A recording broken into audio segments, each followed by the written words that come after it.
آپ لوگوں کے لیے الطاف حسین حالی جو ولادت نبوی کے شاعر ہیں ان کی زندگی سے ریلیٹڈ کچھ MCQ کوشچن لے کر حاضر ہوئی ہوں۔ تو آئیے دیکھتے ہیں اس کا پہلا کوشچن۔ حالی کا اصل نام کیا تھا اور ان کا تخلص کیا تھا؟ حالی کا اصل نام الطاف حسین اور ان کا تخلص حالی تھا۔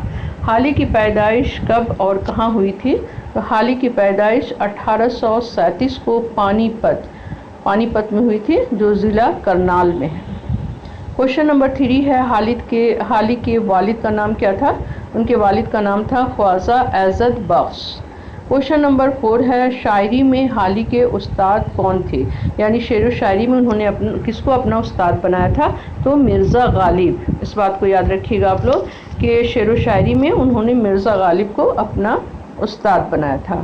کوشچن نمبر 5 ہے شروع میں حالی کیا تخلص استعمال کرتے تھے اور بعد میں کس کے مشورے پر تبدیل کیا؟ تو شروع میں جب حالی نے شاعری شروع کی تھی تو وہ خستہ تخلص استعمال کرتے تھے، لیکن بعد میں غالب کے مشورے پر انہوں نے اپنا تخلص حالی رکھا۔ کوشچن نمبر 6 ہے اردو کے پہلے سوانح نگار کون ہیں؟ تو اردو کے پہلے سوانح نگار ہیں الطاف حسین حالی۔ سوانح نگاری کہتے ہیں کسی شخص کی حالات زندگی کو لکھنا۔ کوشچن نمبر 7 ہے اردو شاعری کا پہلا تنقید نگار کسے تسلیم کیا جاتا ہے؟ یعنی اردو شعر و شاعری کا پہلا تنقید نگار کسے مانا جاتا ہے؟ تو اس کا بھی جواب ہے الطاف حسین حالی۔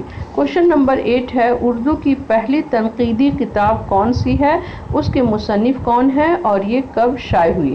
تو اردو کی پہلی تنقیدی کتاب مقدمہ شعر و شاعری ہے اور اس کے رائٹر ہیں الطاف حسین حالی اور یہ 1893 میں شائع ہوئی۔ کوشچن نمبر 9 ہے حالی کا تعلق کس تحریک سے ہے؟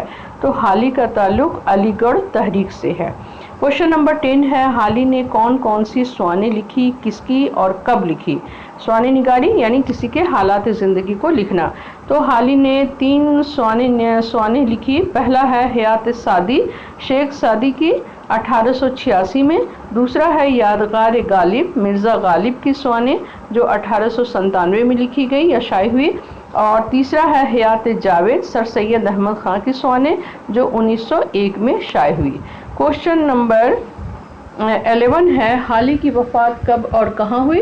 تو حالی کی وفات 31 دسمبر 1914 کو پانی پت میں ہوئی۔ کوشچن نمبر 12 مسدس مد و ظفر اسلام کیا ہے اور اس کے شاعر کون ہے؟ یہ کس کی فرمائش پر لکھی گئی اور یہ کس نام سے مشہور ہے؟ دیکھیے یہ بہت امپورٹنٹ کوشچن ہے۔ مسدس مد و ظفر اسلام کیا ہے؟ تو ایک طویل نظم ہے، ایک کافی لمبی نظم ہے۔ اس کے شاعر ہیں الطاف حسین حالی اور سر سید احمد کی فرمائش پر حالی نے یہ نظم لکھی اور یہ 1889 میں 1879 میں یہ لکھی گئی اور یہ مسدس حالی کے نام سے بھی مشہور ہے۔ مسدس حالی، مسدس مد و ظفر اسلام جو ہے وہ مسدس حالی کے نام سے بھی مشہور ہے۔ اب کوشچن نمبر 13 ہے مسدس حالی کا موضوع کیا ہے؟ یعنی اس کا ٹاپک کیا ہے؟ تو مسدس حالی کا موضوع ہے اسلام کے عروج و زوال کی داستان۔ کوشچن نمبر 14 ہے ولادت نبوی کس سے ماخوذ ہے؟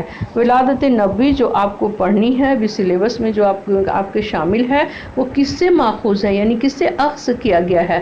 تو یہ مسدس مد و ظفر اسلام سے اخذ کیا گیا ہے یعنی مسدس حالی سے، یعنی اس کا ایک چھوٹا سا ٹکڑا آپ کو پڑھنا ہے ولادت نبوی کے عنوان سے۔ کوشچن نمبر 15 ہے خدا جب ہم سے پوچھے گا کہ دنیا سے کیا لائے ہو تو میں کہوں گا کہ حالی سے مسدس لکھوا کر لایا ہوں۔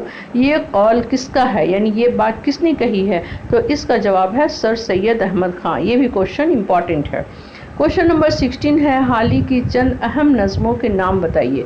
تو الطاف حسین حالی کی چند اہم نظمیں ہیں مسدس حالی، چپ کی داد، حقوق اولاد، مناجات بیوہ، کلمۃ الحق، نشاط امید، برکھا رت اور حب وطن وغیرہ۔ کوشچن نمبر 17 ہے حالی کو شمس العلماء کا خطاب کب ملا؟ تو حالی کو شمس العلماء کا خطاب 1904 میں ملا انگریزی سرکار کی طرف سے، یعنی کہ انگریزی سرکار کی طرف سے انہیں شمس العلماء کا خطاب دیا گیا۔